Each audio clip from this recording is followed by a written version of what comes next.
Inside the sprawling Rohingya refugee camps in Bangladesh live an entire generation of children who aren't getting an education.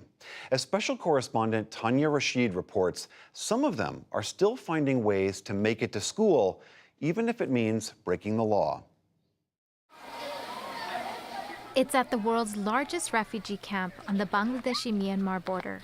This 14-year-old Rohingya girl, whose name and face we concealed to protect her identity, has risked it all to follow her dreams. She left the schools inside the camps for a formal education that could offer her a better future. I want to work in human rights and education so my people, the Rohingya, have rights. I will do everything to empower my people to get an education. For all those kids in the camps unable to study, I want to fight for them. I want to give opportunities for my generation. If they can't study, what will they do? How can they live their lives? Rohingya children, according to Bangladeshi law, are not allowed to attend local schools. That's because they are not recognized as refugees. But this girl didn't let that stop her.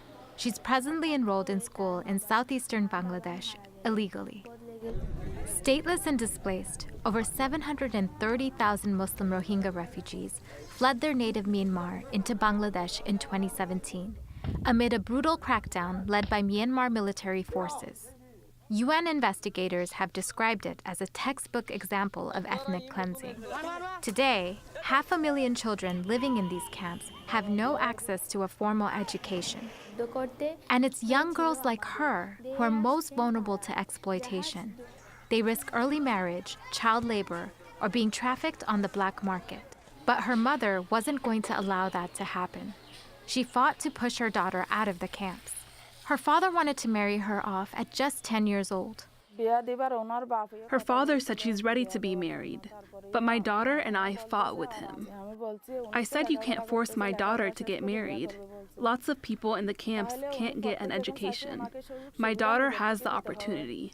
Why wouldn't I give that to her? She sold her food rations and borrowed money from family to pay a teacher to create a fake Bangladeshi birth certificate. Shortly after, a smuggler took her daughter out of the camps and into a local school. I told her to go somewhere else. We have no stability at the camps. It's not safe here for my children. I had to think for my daughter and her future. Today, she studies at a Bangladeshi government-funded school in the 9th grade with access to a range of subjects, including Bangla, math, science, religion, and history. It's a different world from the education received at the camps. They don't teach you anything in the camps. They taught us Burmese and English. They won't teach us Bangla. But for me to live here, I need to know Bangla. The only way I could learn Bangla is if I leave the camps. They only teach you up until 5th grade, and then there are no opportunities. Her older sister, who works for a local NGO, barely manages to pay $50 per month to fund her education and lodging in the city. But faking her identity as a Bangladeshi national comes with high risks. Since January, scores of Rohingya students have been expelled from schools in southeastern Bangladesh for not having citizenship. Many of them have been studying in the schools for years, arriving with previous influxes. But this girl managed not to get caught and plans to continue to live in hiding. People hate the Rohingya here. I don't tell people I am one. We are the most persecuted community in the world. That's why I don't say I am Rohingya. I have to lie about my identity to survive. Even though it's a big struggle for me, I am able to study. There are hundreds of thousands of kids like me inside of the camps who are forced to marry off early. They are living a very tough life. They have no opportunities. They include kids like 13-year-old Halim, but instead of giving up on his education, he took matters into his own hands. Today, he runs a tutoring service deep inside the settlements where he teaches more than 20 children. He says teaching is his way of remembering what he learned in Myanmar. As we are forgetting the education of our nation, I am teaching them so that they can fight. I am teaching them so that they can do something for our nation. If they don't learn anything, they can't prosper in their life, as well as they can't fight for the nation. The camps are a grim space, disease-ridden, crowded, and congested with over 1 million inhabitants. Everyone here depends on aid, with no opportunity to generate income. With no autonomy or ability to control their futures, drug addictions, especially among the youth, are on the rise. Recently, international donors have set up temporary learning centers, where Rohingya students are taught English, Burmese, and math. However, these spaces are limited and do not provide long-term educational goals or technical skills that the children can use in their future. UNICEF has set up over 1,900 learning centers so far and has plans to set vocational training for long-term opportunities for teenagers and young adults, the demographic most lacking in opportunity. We're developing 100 centers for adolescents this year. We're establishing those so we can provide them with educational opportunities. So some of the areas we're looking at are sewing, mobile phone service repairing, some computer skills, trying to improve their digital literacy as well.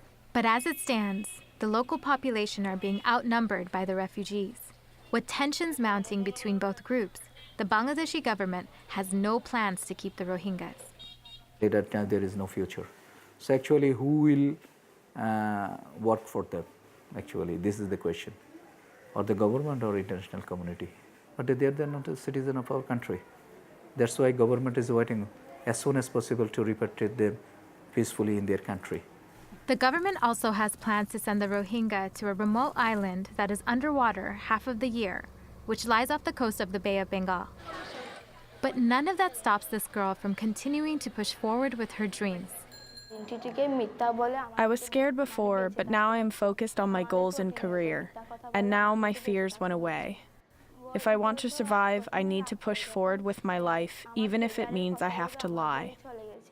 And though her mother is stuck in the camps alone, she feels at peace knowing her daughter is helping herself and others. I couldn't do anything with my life, but my daughter is. I feel good. There aren't many girls like my daughter at the Rohingya camp. My daughter is unique, and I'm a very lucky mother to have a daughter like her. She's a role model. And with her mother's blessing, she hopes she can continue to fight for the education of future generations to come. For the PBS NewsHour, I'm Tania Rashid, reporting from Cox's Bazar, Bangladesh.